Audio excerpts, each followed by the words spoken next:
Assalamualaikum warahmatullahi wabarakatuh. Bismillah walhamdulillah.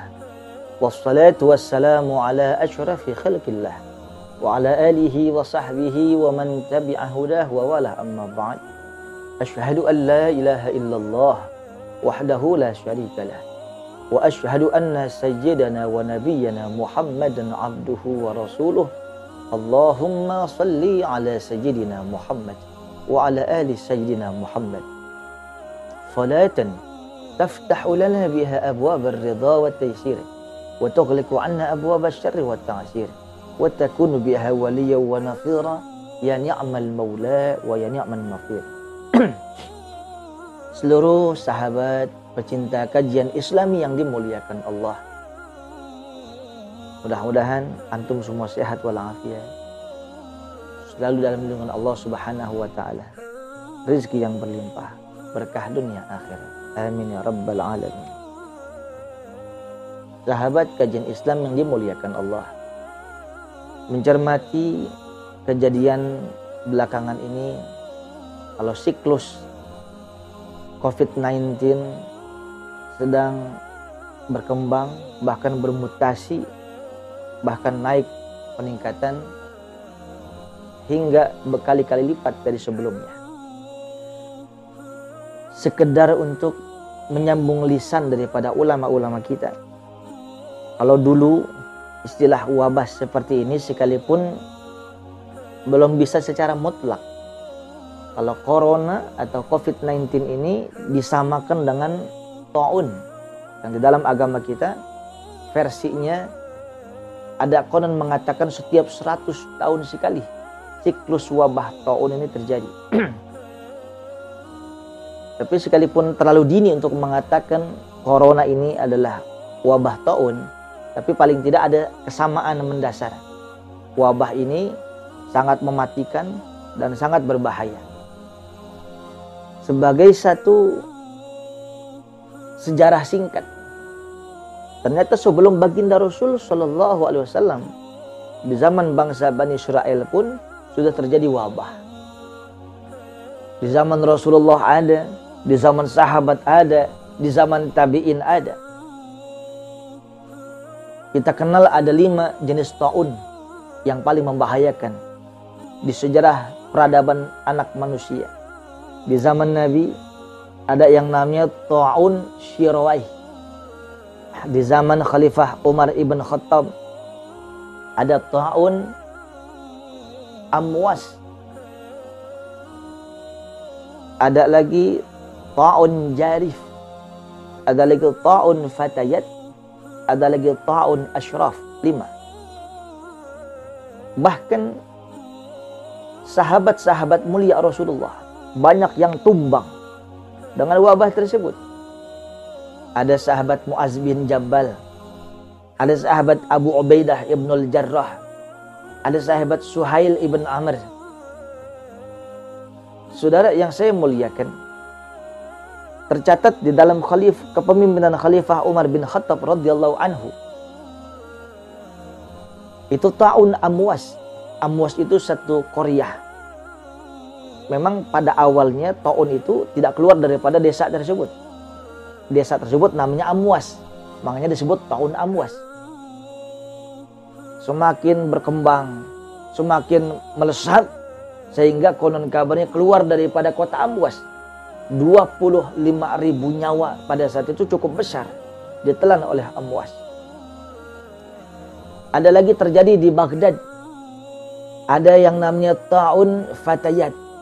Fatayat ini jamak dari fatah, artinya pemudi. Jadi ta'un ini mencari nyawa, mencari korbannya adalah para pemudi. Ada seorang Gujarat masuk ke kota Basrah di Irak pada saat itu, bawa 10 orang putri-putrinya. Gak lama 10 orang putri-putrinya langsung meninggal dunia. Ada ulama saksi bisu pada saat itu, tidaklah kami melihat pada satu pintu orang yang memiliki anak gadis kecuali anak gadisnya tumbang di tengah pintu, di depan pintu rumahnya. Kalau sedikit-sedikit kami menyolatkan, tapi ketika semua kami tidak mensolatkan. Saudara yang dimuliakan Allah, ada lagi ta'un asyraf, dari kata syaraf. Ta'un asyraf ini khusus untuk mencari orang-orang mulia, orang-orang terhormat, kaum bangsawan, kaum jet set, itu yang dikenal, itu yang sangat masyhur, tapi itu mereka korban-korban daripada ta'un pada saat itu. Singkat cerita, 5 ta'un ini yang tercatat dengan pena sejarah yang sangat mengenaskan. Pernah terjadi, saudara, di dalam kitab buah karya Abu Nuaim Al-Asfihani, yaitu Hilyatul Awliya ala Tabaqatil Asfiyah. Beliau menceritakan ada seorang waliun min awliyaillah. Sebelumnya saya ingin sedikit mengemas. Kalau bagi seorang nabi dan rasul, Allah berikan satu khariqul adah yang di luar batas kemampuan manusia biasa, itu disebutnya mu'jizat. Ketika khariqul adah ini, ketika sesuatu yang di luar batas kemampuan manusia biasa Allah berikan kepada diri seorang waliullah, itu disebut karomah. Ketika Allah berikan kepada orang yang soleh, itu disebut ma'unah atau pertolongan Allah. Semua berpotensi untuk memiliki kehormatan-kehormatan, kemuliaan-kemuliaan yang Allah berikan kepada hamba yang sangat Allah sayang. Sahabat kajian Islam yang dimuliakan Allah, bagi seorang wali, Allah memberikan al-kashf fi qalbi. Allah memberikan kasyaf pada hati-hati para wali-wali Allah. Apa itu kasyaf? Mukasyafatul qulub an anwa'il huyub. Terbukanya mata hati dari perkara-perkara yang gaib, yang tidak kasat mata, perkara dunia atau perkara akhirat. Bagi seorang wali tidak akan ada hijab. Pemirsa yang dimuliakan Allah, alam gaib di depan seorang wali Allah ka'annahu syahadah, seperti alam nyata. Maka Al-Imam Abu Nuaim Asfihani menceritakan di dalam kitabnya tersebut, ada seorang wali Allah berpapasan dengan serombongan wabah ta'un. Maka seorang wali tersebut nanya, ila aina tadhhabun? Kalian akan pergi ke mana? Kami akan pergi ke Damaskus, Syria. Kam sana? Berapa tahun kau menetap di sana? Sanatain, 2 tahun. Berapa korban yang akan kalian telan? 1000 korban. Saudara yang saya muliakan, 2 tahun setelah kejadian tersebut, maka sang wali ketemu lagi dengan rombongan dengan wabah tersebut. Maka wali berkata, tamam kulluh, sempurna semua, sudah kami laksanakan. 2 tahun pas, 2 tahun pas. Berapa korban yang kau telan? 50.000 wahai Tuhan. Apakah kau dusta? Apakah kau ingkar daripada keputusan Allah?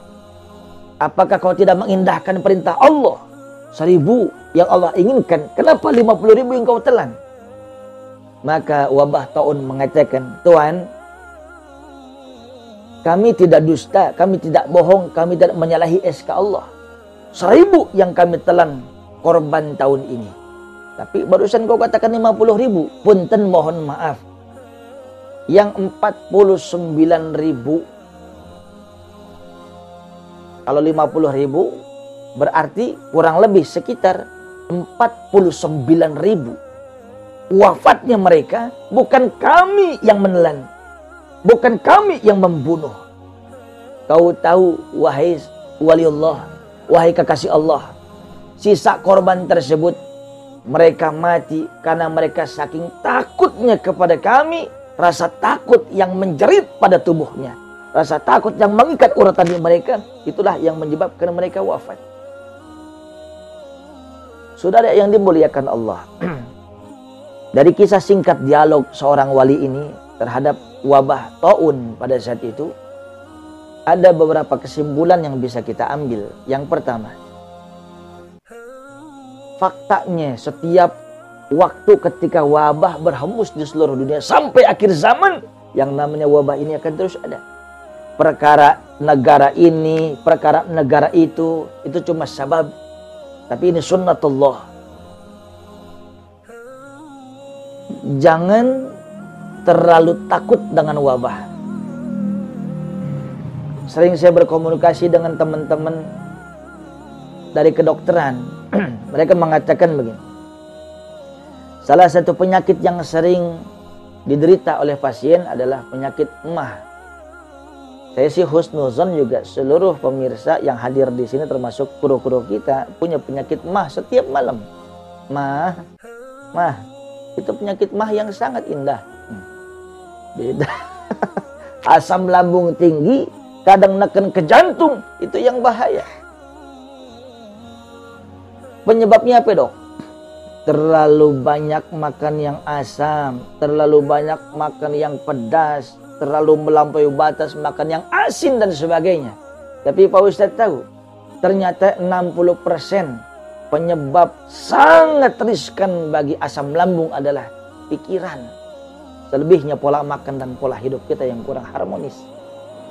Saudara yang dimuliakan Allah, ternyata pikiran memiliki derajat 60% sebagai penyebab asam lambung.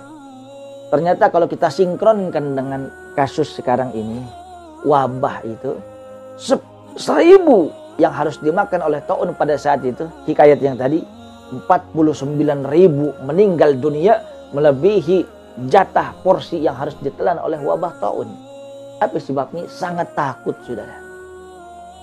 Wabah ini, itu semua pun di dalam kendali Allah Subhanahu wa Ta'ala.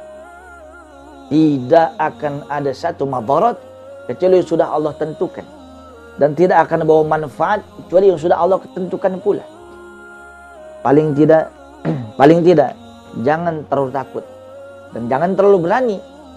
Kalau terlalu berani kita nantang takdir namanya, sombong. Manusia yang sombong akan dikecilkan oleh Allah siapapun dia. Maka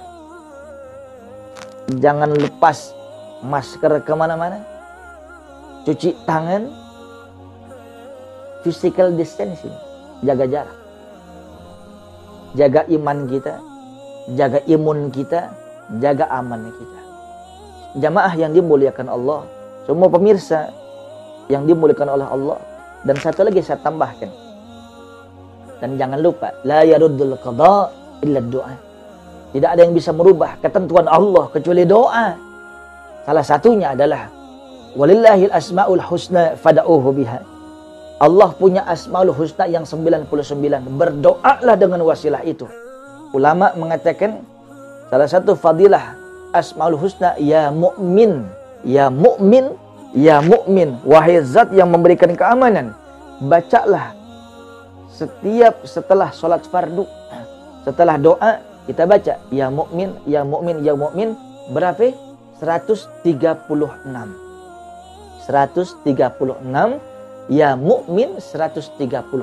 Insya Allah kita sudah doa, kita sudah protap, kita sudah jaga semua. Selebihnya faiza azamta fatawakkal 'alallah. Ketika kau sudah azam, serahkan kepada Allah. Manusia hanya berikhtiar, Allah yang menentukan. Kita berharap wabah COVID-19 ini segera berlalu. Kehidupan harus terus berputar, harus kita kejar kehidupan kita. Yang jelas kita berharap semua baik-baik saja, selalu di dalam lindungan Allah Subhanahu wa Ta'ala.